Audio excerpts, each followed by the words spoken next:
Film ini diawali dengan disclaimer brutal karena sedikit kisi-kisi. Film ini mengisahkan tentang gambaran azab yang menimpa para pejabat korup, tak tanggung-tanggung korupsinya dana bencana. Dan entah bagaimana, film ini seolah takut dianggap menggiring opini negatif bagi para pejabat.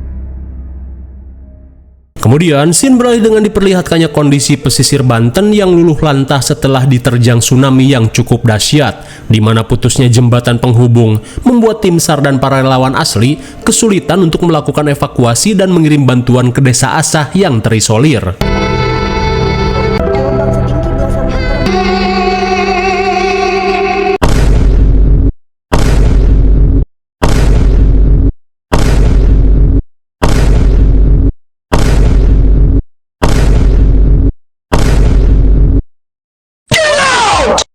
Gue dapat dari Pak Panji. Setelah melihat kengerian dampak bencana terutama pose keramat El Nunjuk, saat ini Arya yang merupakan BEM Universitas Ojon Surjono sedang melakukan penggalangan dana untuk korban-korban bencana, di mana kurang gerecepnya pemerintah dalam menangani bencana dan kesombongannya dalam menolak bantuan luar membuat mereka harus turun tangan untuk meringankan penderitaan para korban. Meskipun nantinya pasti akan ada cibiran dari pejabat yang menganggap sepele bantuan mereka jika dibandingkan dengan dana dari alokasi pajak. Akan tetapi Arya berkata jika dirinya persetan dengan hal itu karena yang saat ini dibutuhkan masyarakat adalah aksi nyata.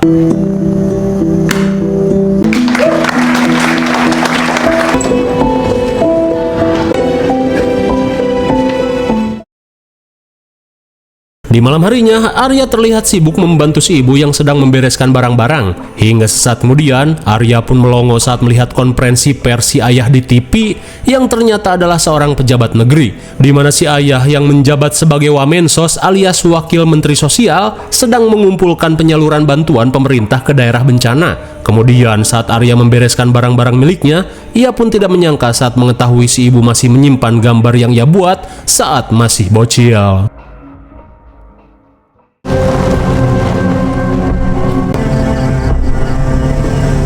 Saat si ayah pulang, Arya pun heran saat melihat si ayah yang mengalami keresahan.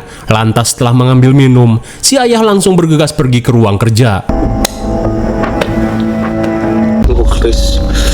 Ayah, saya selamat tapi tembak puing. Sontak Malik pun terenyuh saat melihat video korban tsunami yang viral di Facebook, di mana si korban meminta siapa saja yang melihat videonya agar segera menolong putrinya yang terluka setelah tertimpa reruntuhan. Hingga di tengah kesedihan, Malik yang tidak tega melihat penderitaan rakyatnya langsung memindahkan rekaman bukti korupsi di lembaga kementeriannya.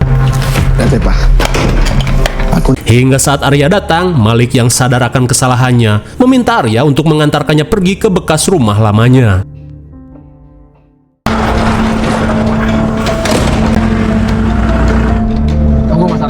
Namun sesaat sebelum pergi, Arya pun panik saat ajudan kementerian melakukan pemeriksaan. Oh iya, hati-hati Mas Arya. Di tengah perjalanan, Arya berkata jika situasi sudah aman. Hingga sesaat kemudian, Arya yang penasaran menanyakan alasan si ayah mengajaknya pergi ke rumah lamanya. Mendengar hal itu, si ayah berkata jika saat ini dirinya berusaha menebus dosa besar yang telah ia perbuat. Hingga sesaat kemudian, Malik berusaha memasang sabuk pengaman saat menyadari mereka akan masuk jalan tol.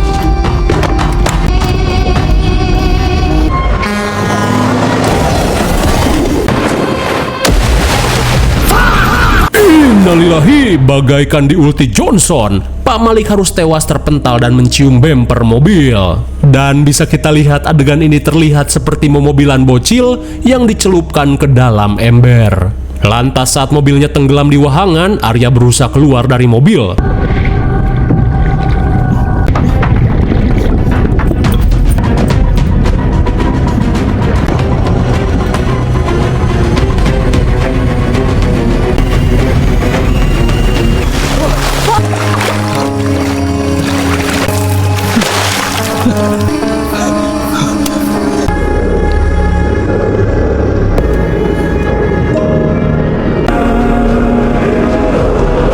Astagfirullah, sontak Arya pun syok parah saat sekilas mendapat penglihatan orang-orang yang terjatuh saat berusaha melintasi jembatan Shirotol Mustaqim. Lalu, film pun baru dimulai. Singkat cerita, setelah 2 hari mengalami koma, Arya langsung menanyakan keberadaan si ayah. Rupanya, jembatan Shirotol Mustaqim yang Arya lihat merupakan mimpi ketika dirinya mengalami koma. Hingga sesaat kemudian, si ibu pun berusaha menenangkan Arya yang baru siuman. Meskipun berat, si ibu yang kini menjanda langsung memberitahu jika si ayah sudah meninggoy dalam kecelakaan mobil. Sontak Arya pun syok parah saat mendengar kabar tersebut, apalagi dirinya yang menyetir ketika malam naas itu terjadi. Selang beberapa saat, mensos mirip akum dunia terbalik bernama Alim langsung mengucap bela sungkawa pada Laras atas insiden kecelakaan yang terjadi pada wakilnya, di mana Alim memberitahu jika supir truk yang terlibat kecelakaan telah berhasil diamankan oleh pihak kepolisian. Sesaat kemudian, Pak Alim yang akan pergi mengecek lahan sawit meminta Laras untuk jangan sungkan-sungkan jika ia memerlukan sesuatu. Hingga setelah Alim pergi, kepala botak tim SAR bernama Panji langsung mengucap bela sungkawa atas meninggalnya Malik. Rupanya, Laras merupakan sahabat Panji ketika masih bekerja di dunia rescue. Namun bedanya, Laras tukang rescue kucing good looking saja. Hingga saat perawat datang, Laras pun pamit untuk mengurus administrasi pengobatan Arya. Di malam harinya, Arya yang terbangun seketika panik saat mendengar suara si ayah yang memanggil.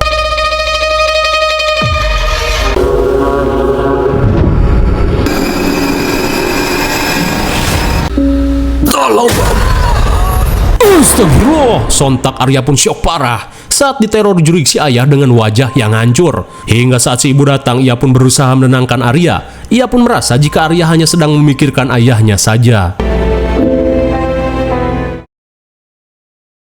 Di keesokan harinya, Arya tidak bisa menahan tangis saat nyekar ke makam si ayah.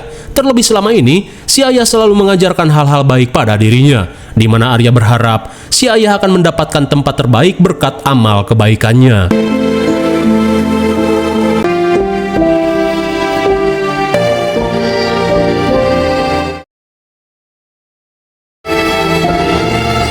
Di malam harinya, Laras yang sedang membereskan barang-barang suaminya merasa heran saat menemukan flashdisk yang disembunyikan di bawah buku, tanpa ia tahu jika isi flashdisk itu adalah bukti rekaman kasus korupsi.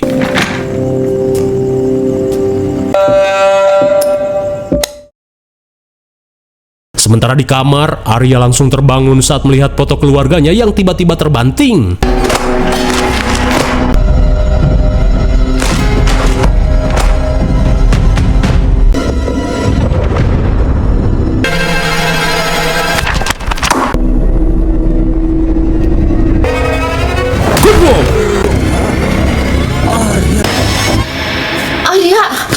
Saat si ibu datang, Arya berkata jika barusan ia melihat si ayah tiba-tiba muncul seperti tokek jatuh. Ia pun baru ingat jika di malam naas itu si ayah mengajaknya pergi ke rumah lamanya. Arya pun yakin ada sesuatu yang si ayah sembunyikan di rumah lamanya.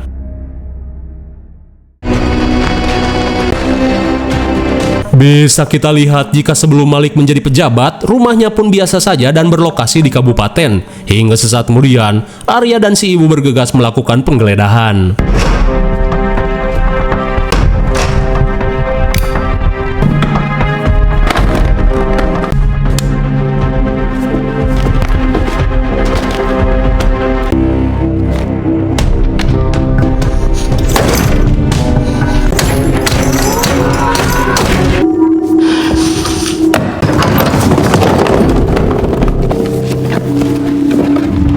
Sungguh di luar Nurul.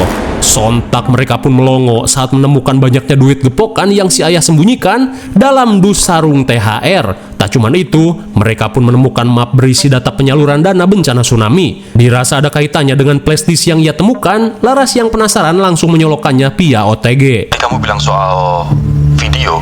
Tanpa diduga, flashdisk tersebut berisi rekaman perbincangan kebobrokan lembaga kementerian, di mana ketika itu si ajudan bernama Uteng memberitahu jika video korban-korban tsunami desa Asah kini sudah viral di Facebook dan Tai Kotok. Melihat banyaknya komentar kecaman, Ali meminta Uteng untuk membayar buzzer dan mengerahkan tim IT untuk men-take down dan membuat pencitraan. Hingga setelah Uteng pergi, si bangsat Alim meminta Malik untuk membuat penyaluran laporan dana palsu agar mereka bisa menikmati uang tersebut. Di mana Alim meminta Malik selaku wakilnya untuk menuruti semua rencana liciknya jika ingin mendapat untung besar. Meski menyadari tindakan itu salah, Malik pun terpaksa menuruti perintah tersebut. Gitu. Hei.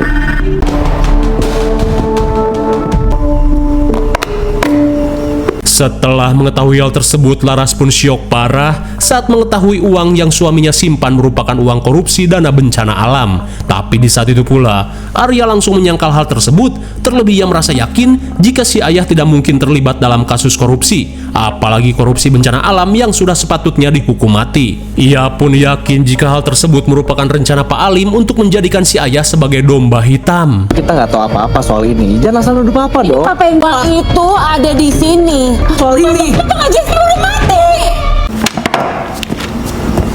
Di tengah rasa tak percaya, Laras kembali teringat pada kenangan indah saat Malik menghadiahkan kalung berlian kepada dirinya. Innalillahi, seketika Laras pun panik saat melihat jurik suaminya yang marah kayangan. Ia pun memberitahu jika kalung tersebut merupakan ladang hasil korupsi. Setelah mengetahui hal tersebut, Laras pun syok parah saat melihat banyaknya mayat korban bencana alam yang bergelimpangan dan tak tersentuh dana bencana.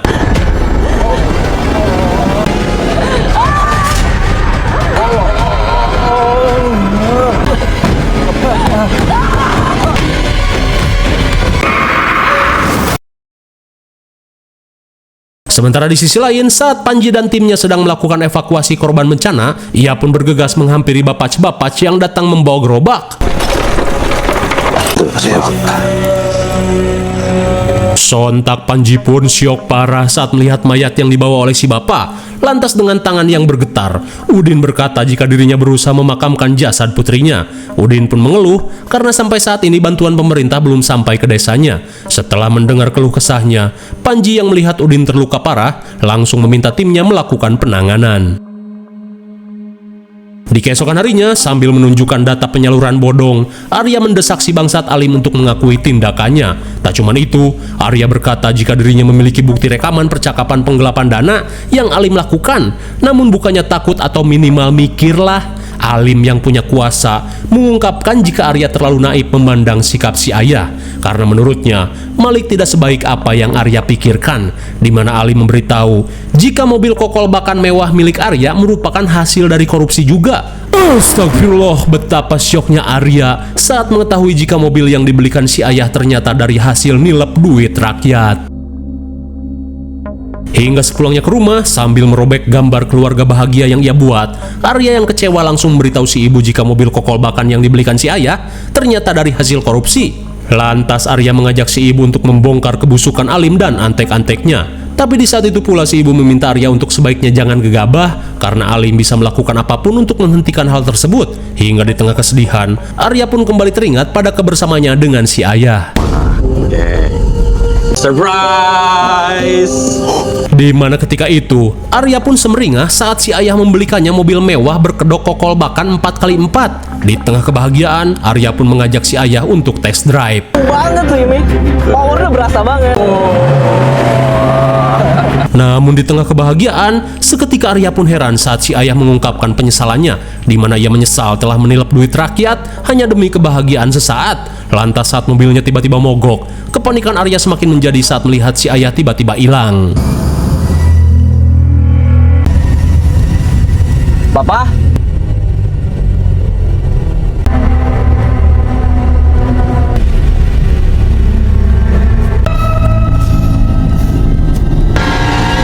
Loh, kok hilang?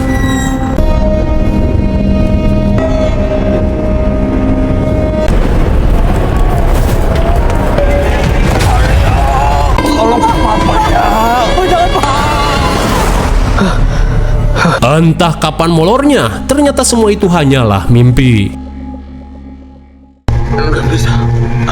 amatin Di siang harinya, sontak mereka pun terenyuh saat melihat video warga desa Asah yang meminta bantuan untuk menyelamatkan putrinya. Tak ingin pargoy di atas penderitaan rakyat, Laras mengajak Arya untuk menyalurkan semua uang yang telah si ayah korupsi. Ia pun berharap hal itu bisa meringankan siksa si ayah di akhirat. Hingga sesaat kemudian, Arya pun bergegas pergi mengambil paket yang sosok misterius simpan di depan rumahnya.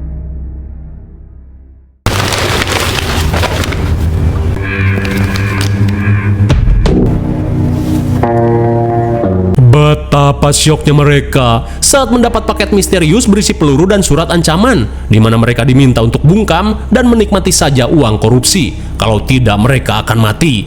Meskipun ngeri, namun Laras tahu jika ancaman Allah lebih mengerikan dari surat ancaman ini. Lantas, si ibu berniat menjual kalung berlian dan juga mobil miliknya untuk menutupi kekurangannya. Nanti hasilnya bisa digabungin sama uang-uang yang kita temuin aja mobil mama. Bahan-bahan bantuan buat desa Asah, apapun yang papa ambil dari desa Asah.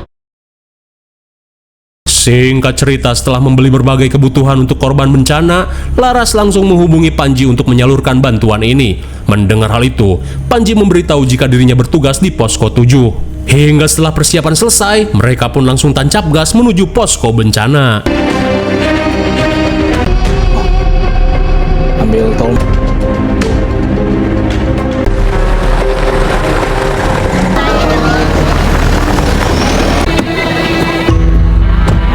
Sesampainya di posko, Arya dan Laras berusaha untuk sembunyi saat mereka melihat kedatangan Alim yang sedang belusukan. Dan sungguh najis, pencitraan Alim yang sok sedih berhasil menipu para korban bencana.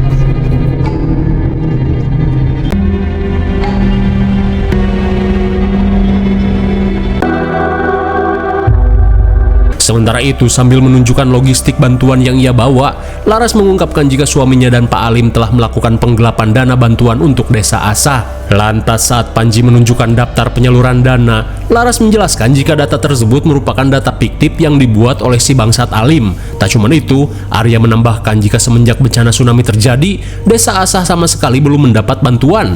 Dan jahatnya lagi, Alim sengaja tidak menurunkan tim SAR ke desa tersebut agar kejahatannya tidak terungkap. Di mana pada saat itu, Alim yang korup meminta Malik untuk menandatangani laporan fiktif penyaluran dana bantuan sebesar 25 miliar. Terlebih dirinya telah memberikan jatah pada pejabat daerah di desa tersebut. Tak cuma itu, Alim memberitahu jika dirinya telah mengirim uang 2 miliar ke rekening Malik sebagai jatah dari pembagian uang korupsi. Alim pun meminta Malik yang so suci untuk berpikir layaknya iblis, di mana uang tersebut bisa Malik gunakan untuk menyuap warga ketika kampanye nanti agar bisa menjabat di periode selanjutnya. Dan seakan terkena sekak, Alim berkata jika Malik tidak menandatangani berkas tersebut, sisa uang bantuan berikutnya tidak akan cair. Mendengar hal itu, Malik pun terpaksa menandatangani berkas tersebut. Kembali ke masa sekarang, setelah mendengar hal tersebut, Panji yang akan melakukan persiapan meminta Laras dan Arya untuk menunggu di truk.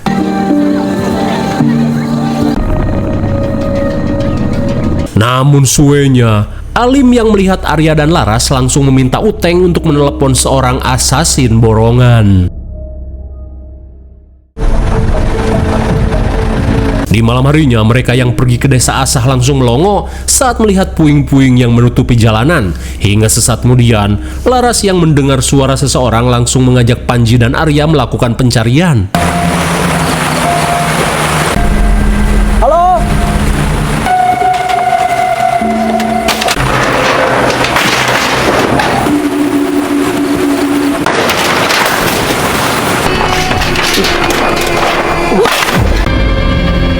Pagi tadi. Betapa lemasnya mereka saat menemukan dua jasad warga yang telah membusuk. Singkat cerita, saat mereka melanjutkan perjalanan, Panji bergegas keluar saat melihat seseorang yang terkapar di tengah jalan.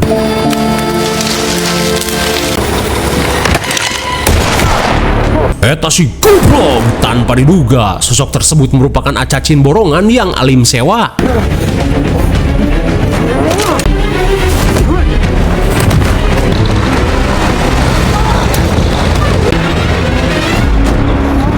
Setelah lolos dari si acacin, Laras berusaha mengobati telinga Panji yang rawing. Stop. Aksesnya putus. Melihat batang pohon yang menghalangi jalan, Panji langsung mengajak Laras dan Arya mengemasi logistik dan melanjutkan penyaluran bantuan. Alat medis sama obat-obatan. Buru. Oke.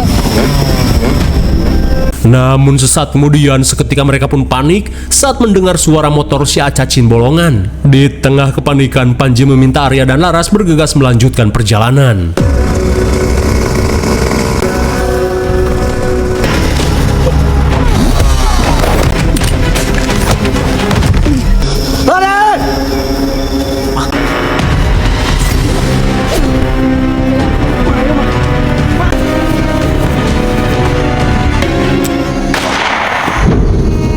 Sontak Laras pun kaget saat mendengar suara tembakan. Di saat itu pula, Arya yang tidak ingin membuang waktu meminta si ibu untuk bergegas. Ayo mencari mah. Ayo.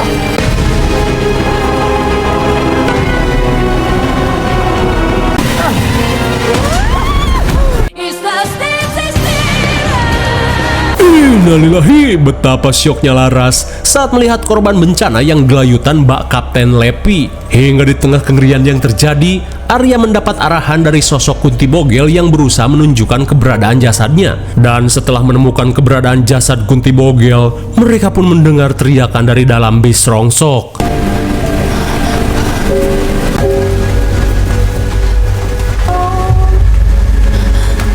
Ibu angkat kaki ya. Oke.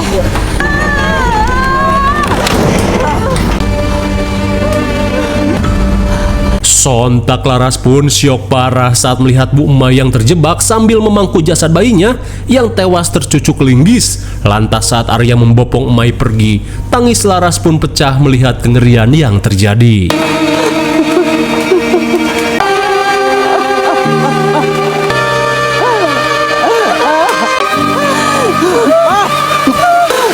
Ayo Bu, ayo.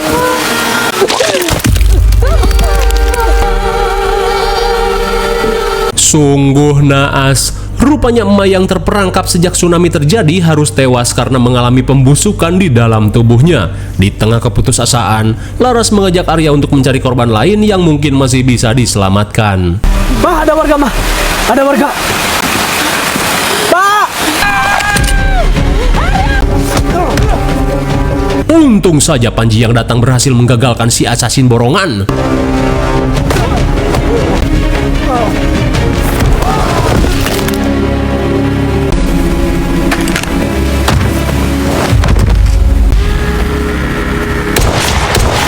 Dasar iblis goblok, entah dibayar berapa si Acacin Borongan ini hingga dengan entengnya menghabisi manusia dengan pistol yang entah dapat dari mana.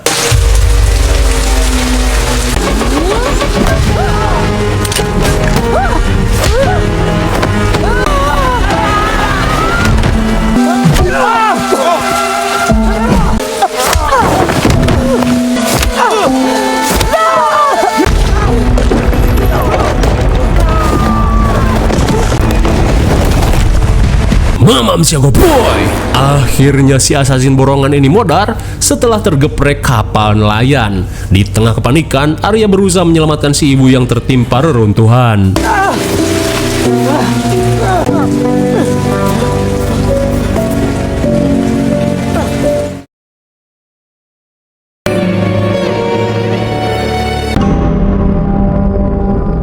Hingga di pagi buta, Arya yang sibuk membawa logistik akhirnya tumbang dan pingsan. Hingga saat Arya pingsan, ia pun tiba-tiba mengalami mimpi aneh tentang gambaran umat manusia yang mengantri saat akan menyeberangi jembatan Shirotol Mustaqim.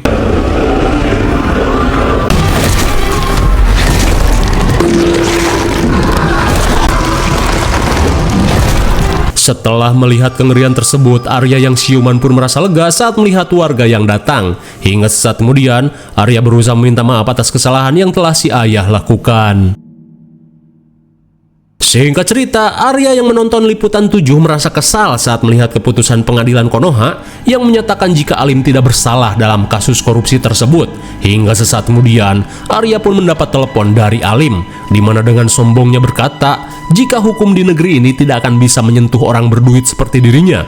Alim pun mengungkapkan jika Arya dan si ibu akan mendapat nasib tragis setelah ini. Lantas setelah mengancam Arya, Alim yang kepoloran langsung mengalami mimpi buruk, di mana dalam mimpinya Alim merasa ngeri saat melihat seseorang berusaha melintasi jembatan Shirotol Mustaqim.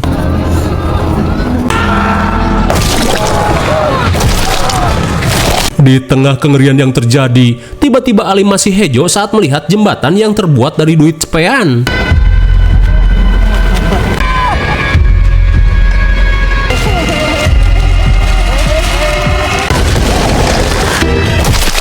Meski hanya mimpi, namun saking durhakanya, Alim sudah disepil hukuman yang akan ia terima di akhirat nanti.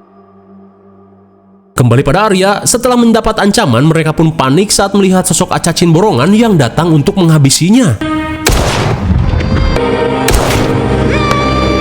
Innalillahi, sungguh malang. Arya dan si ibu harus tewas di tangan antek-antek Alim. Hingga setelah kematiannya diceritakan berkat amal baik dan perbuatannya selama di dunia, Arya yang sedang melintasi jembatan langsung terperangah saat melihat keindahan tempat yang ada di seberang jembatan.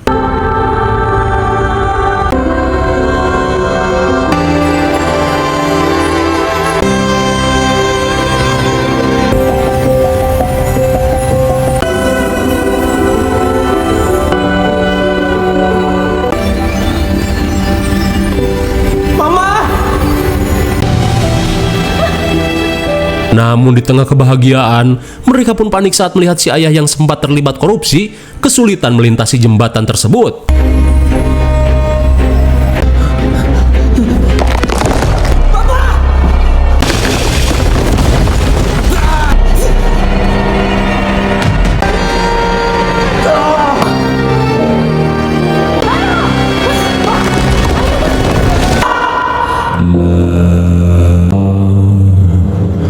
Sungguh naas karena tindak korupsi yang sempat ia lakukan, dan tentunya belum sempat bertobat. Malik pun harus dibersihkan dulu dari segala dosa-dosanya sebelum dengan rahmat Allah bisa berkumpul lagi dengan anak istrinya. Lalu film pun sudah berakhir.